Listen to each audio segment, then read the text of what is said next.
আমরা সবাই ভাবি যে আমরা চিন্তা করছি, কিন্তু আপনি কি জানেন আপনার চিন্তার 90% আসলে আপনার নিজের নয়? সাইকোলজি বলে একে বলা হয় প্যারাসাইট থটস বা পরজীবী চিন্তা। এটি আপনার মস্তিষ্কের এমন এক অন্ধকার গলি যেখানে আপনি একবার ঢুকলে বের হওয়ার পথ ভুলে যান।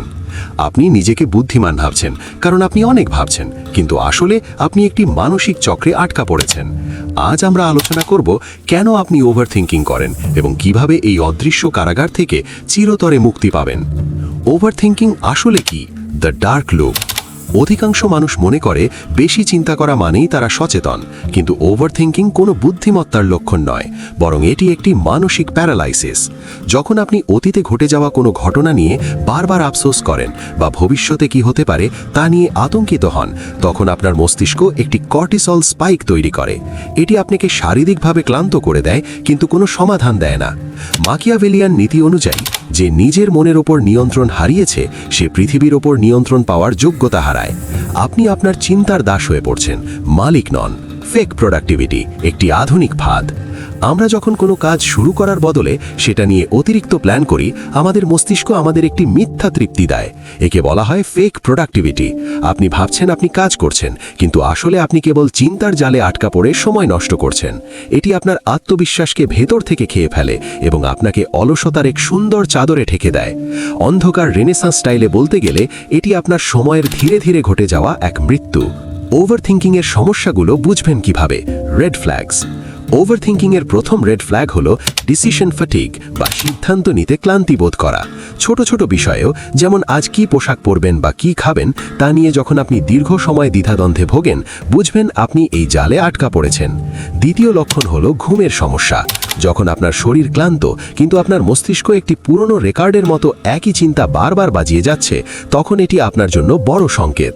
এছাড়া সারাক্ষণ মনের ভেতর একটি কাল্পনিক তর্কে লিপ্ত থাকা বা অন্যের বলা কথার হাজারটা নেতিবাচক অর্থ খোঁজা প্রমাণ করে যে আপনি ওভারথিংকিংয়ের শিকার। মুক্তির প্রথম কৌশল 5 সেকেন্ড রুল ও ফিজিক্যাল ইন্টারাপশন। ওভারথিংকিং থামানোর সবচেয়ে কার্যকর উপায় হলো মস্তিষ্ককে হঠাৎ করে থামিয়ে দেওয়া। যখনই বুঝবেন আপনি লুপে আটকা পড়েছেন, মনে মনে 5 থেকে 1 পর্যন্ত উল্টো গুনুন এবং 1 বলার সাথে সাথে শারীরিক কোনো কাজ শুরু করুন। হতে পারে সেটা 1 গ্লাস জল খাওয়া, নিজের জায়গা থেকে উঠে দাঁড়ানো বা একটু মুখ ধুয়ে আসা। এটি আপনার প্রিফ্রন্টাল কর্টেক্সকে সজাগ করে তোলে এবং অবচেতন মনের চিন্তার লুপ ভেঙে দেয়। এটি আপনার নিউরাল পাথওয়েকে নতুন করে সাজানোর একটি বৈজ্ঞানিক পদ্ধতি।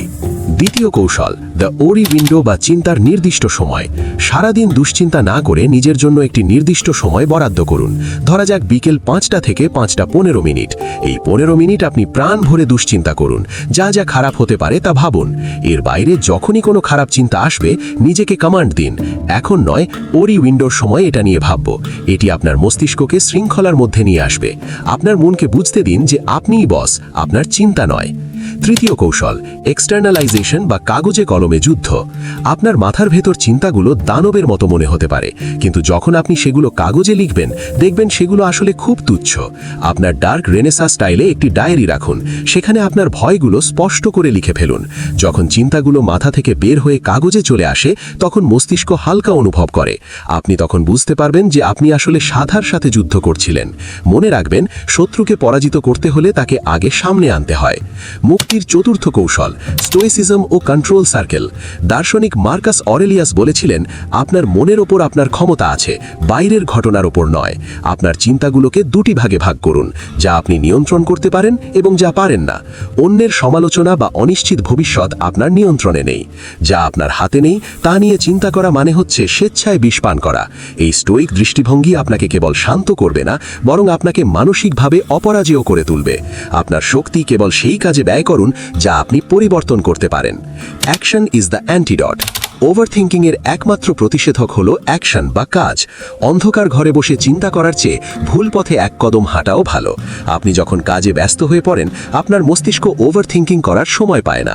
মনে রাখবেন, অতিরিক্ত চিন্তা আপনার কোনো সমস্যার সমাধান করে না, বরং আপনার অর্জিত শান্তিটুকুও কেড়ে নেয়। এই মানসিক কারাগার থেকে বের হওয়ার চাবি আপনার হাতেই আছে, শুধু সাহস করে 1 পা এগিয়ে যান। ভিডিওটি আপনার জীবনে কোনো পরিবর্তন আনলে লাইক দিন এবং আপনি কোন বিষয়ে সবচেয়ে বেশি ওভারথিংক করেন তা কমেন্টে জানান। আপনার সেই অন্ধকার চিন্তাগুলো কমেন্টে লিখে হালকা হতে পারেন। পরবর্তী ভিডিওর জন্য আমাদের সাথে থাকুন। ধন্যবাদ।